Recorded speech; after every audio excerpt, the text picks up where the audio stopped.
Matt. I'm so happy to have you on stage here with me. Thrilled to be here. We've known each other for many years. Yes, you're dating both of us, but yes, decades even. And I think the best way to put it is that when I first met you, Matt, I didn't have facial hair. It's kind of hard to picture. It's your signature look now. And some might say that the industry's gotten a bit hairy and all that. But yeah, I don't want to beat the pun to death. But how did you get into this industry, and what sort of attracted you to it? Well, I started my career in private equity in 1995 at Bain Capital, and I did a Fintech buyout deal. I don't know how many people in this room remember TRW Credit, but we bought TRW Credit and turned it into Experian, and it was just changed my life. I realized the opportunity in financial services for technology, and so I started my own venture capital firm, decided to focus on financial services, and this is in the late 90s. And then I was lucky enough to meet an entrepreneur named Anil Agarwal and back his company TXVia, and we were off to the races. Those were quite some races there. There were some good races. That first decade before 2011, the pickings were kind of slim, but at least I had it to myself, more or less. Yeah. Things got a lot more competitive here in the last 10 years. And so building on that race analogy, sort of where are we right now in terms of the current state? Yeah, it feels to me the mid-innings. Okay. The mid-innings. I mean, there's a lot of room to go. I'll occasionally talk to people who will, declare the end of the fintech revolution, but then when I start to ask them about all the problems that remain in financial services, we can quickly agree that we're nowhere near the end of solving the problems that cause most of the builders to get into this to begin with. So I'm really excited about the next chapter. I kind of regret a little bit about the most recent chapter and all the nonsense that went on in 2021 and 2022, and that was a detour I wish we could have done without. But I think we're back to the track that we had been on, which is an exceptionally promising multi-decade revolution. Yeah, as far as like some of the things that happened in 2021 and so forth, like, do you feel that we as an industry have learned from it, or like are we sort of still trying to work through it? What's sort of your sense of that? I think we learned from it whether we wanted to or not. I mean, it was a pretty abrupt pail of cold water that when interest rates started to increase, funding dried up, valuations in the public markets crashed. And there's this incredible lag that happens where it took about 6 months before the private markets realized it, but by the fall of 2022, it was pretty clear to every investor in the private markets, pretty clear surely to every founder that things had changed fundamentally. And that led to a 12 to 18 month period of reconciliation, during which time everyone eventually got the memo that the way in which you have to build companies can't look like capital is free. And so I think that lesson has hit home. It has, yeah. I think the audience would probably agree with you there. I think that's probably right. Yeah. Unfortunately, I mean, it wasn't fun if you were caught in that, sometimes you'll hear founders say like, oh, I was lucky enough to raise capital, when times were good. But I question that luck because those valuations, in many cases have been hard to live up to. And that burn rate that you built because you thought money was free, well, you had to unwind a lot of that. So I don't think anyone got out unscathed. But those that have survived are stronger than ever. I think that's the key takeaway. And sort of to take it back to a different analogy, let's go to a galaxy far, far away. and if you had to characterize, looking at the next year or two, like, which Star Wars movie would it be? Would it be, one of the, the sequels, the prequels, or? Well, I mean, I think I saw a lot of characters that look like Jar Jar Binks in 2021, so I'm awfully glad we're not in that particular movie. You and I both get the joke here. In another conference, let's just say, in 2016, I made reference to the second of the original trilogy, Empire Strikes Back. And to me, that was a moment in time. Hey, now we got a party. That was a moment in time when the banks had begun reacting so incredibly vigorously to fintech competition that there was a whole category, actually several categories within fintech. I would say neobanks, digital banks, lenders of all types. Anyone who had just set out to build a digital version of a product that already existed was facing a withering onslaught of competition from the incumbents. Every bank of any scale was launching digital offerings that were more than competitive enough, particularly when combined with their low cost of capital, that first chapter of analog to digital kind of ended. So that would have been A New Hope, which sadly ended in around 2016 when the Empire, which is to say the incumbents, struck back. But for those of you as nerdy as I am, following the trilogy, it gets better after that, I sense a handheld coming. Thank you. The third movie in that series, folks will recall, of course, is Return of the Jedi. And that honestly to me feels like where we are right now. You have these incredible teams that have been seasoned. You're going to see Zach from Plaid out here momentarily. He's emblematic. I mean, he's been to the wars. And many of the companies that got public, some of them are going to have a hard time recovering, but many of them actually here in the last 6 months have recovered to their IPO price and beyond. There's this incredible separation now where you have these former upstarts. Affirm is a good example. Flywire is a good example. Remitly is a good example. I could go on. Dozens of companies that were high flyers and then left for dead and are now back with multi-billion-dollar valuations that are based on earnings. And so these are the Jedis. It's the founders that are no longer sort of the fresh-faced, full of hope, optimists. These folks have seen battle. And I think the share shift between startups, no longer startups, let's just say entrepreneurially led companies on one hand and regulated incumbents on the other, I think that share shift is going to start picking up speed. We're already seeing it, surely in payments.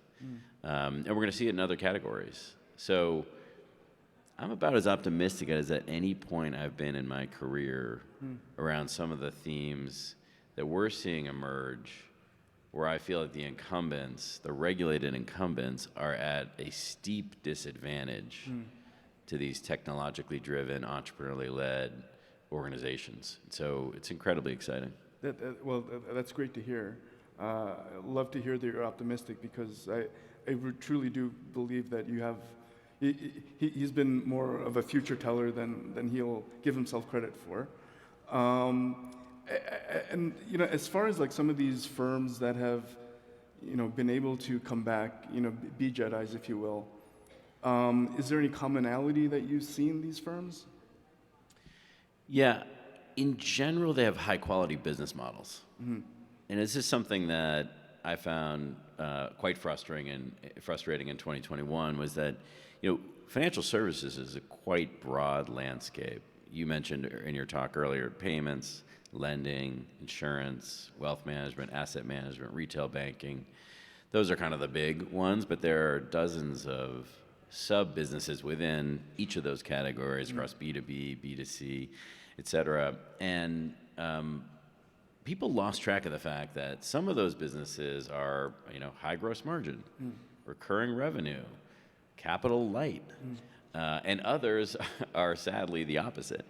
And everything was just, valued at a revenue multiple. And so where we see strength, not surprisingly, is in those business models that are just top-tier business models, where you're likely not to have to constantly raise dilutive capital, where your customers come back year after year, and where what you're selling has inherently high gross margins, usually driven by software.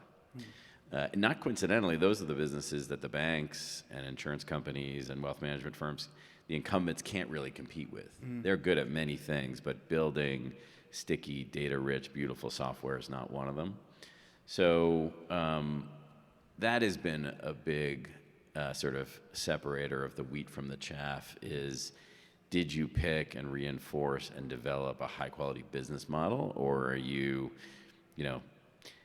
making personal loans at high rates to low FICO consumers? That would be an example of a low-quality business model. Yeah, no, fair enough. And you thinking about sort of coming back or bouncing back, one of the predictions that you made for this year was that stablecoins were going to be like a great opportunity. I mean, can you talk a little bit about that? Sure, yeah. I mean, it's a funny story. I was doing a similar thing in October in New York, and the moderator asked me what my prediction was for 2024, and I said the return of crypto.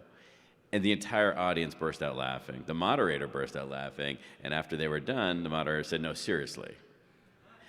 And I was like, guys, this stuff goes in waves. I mean, how long do we have to live to be able to anticipate these waves? Yeah. Not everything comes back, but when you have as powerful a concept as decentralization, it's going to come back. And we could argue about timing, and we could argue about when the real-world applications and where the real-world applications will emerge. But to me, we can't argue about the certainty of it, personally.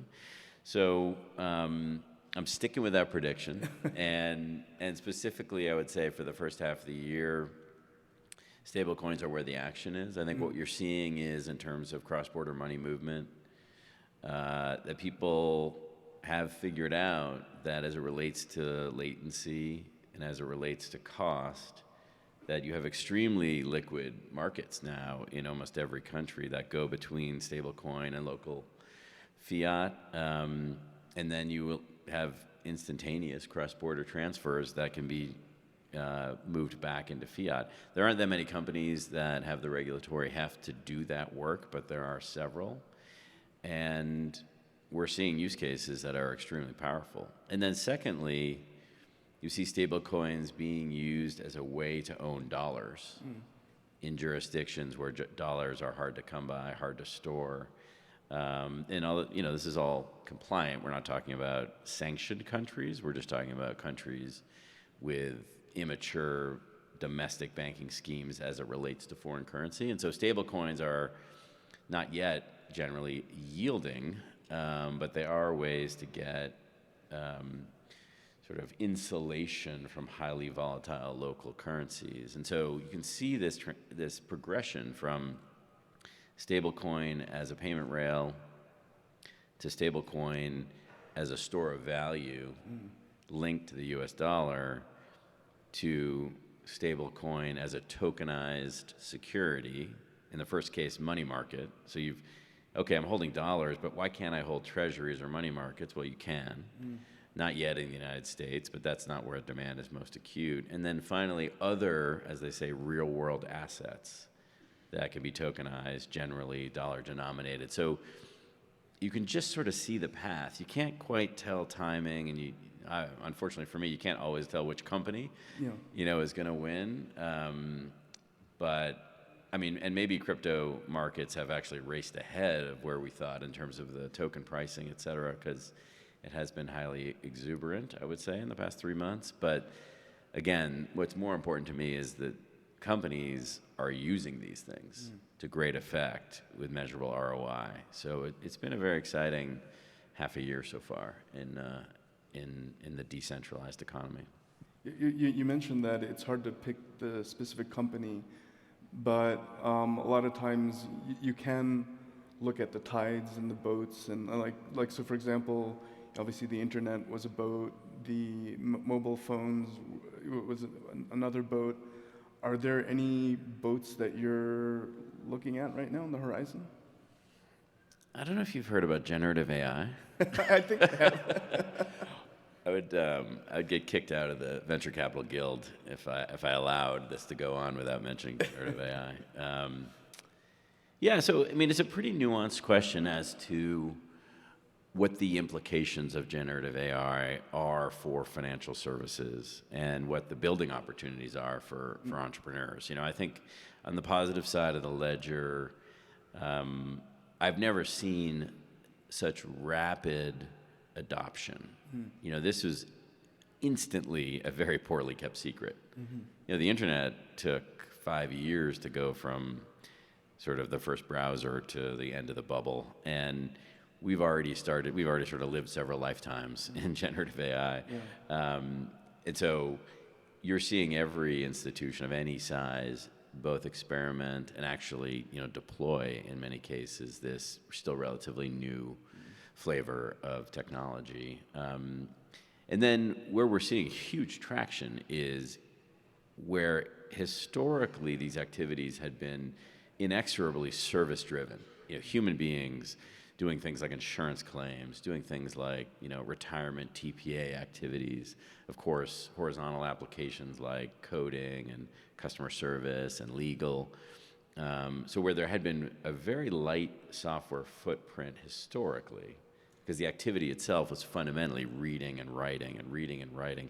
Well, you've seen this new class of companies and some existing incumbents pivoting, and dramatic economic activity. We see companies going from 2 million to 25 million and growing from that point just as rapidly. So lots to be excited about. I think things to be concerned about,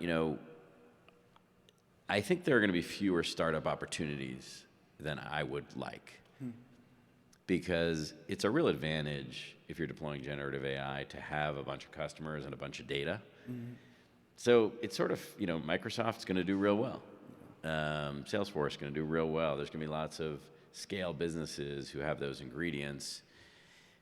Because you don't have to rewrite your whole application. You can add generative AI as an ingredient in a way that, for instance, cloud, if you wanted to move from on-prem to cloud, that was a complete architectural rewrite. And so it benefited startups because plenty of incumbents didn't get around to it. And I mentioned Salesforce, that was the wave they rode. Generative AI doesn't have that disruptive quality. And then the final thing I'll say is, and this is a little futuristic, so bear with me. Financial services customers, we all talk about how generative AI can help the companies.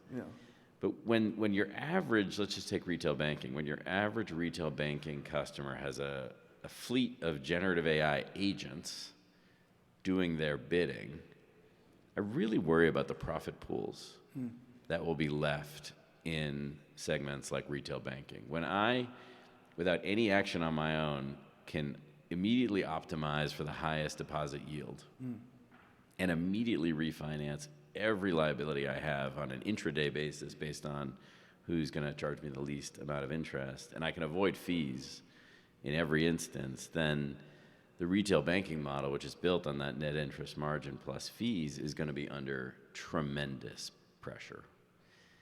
And so, well, we don't have that today because agents don't work really yet. That's going to work.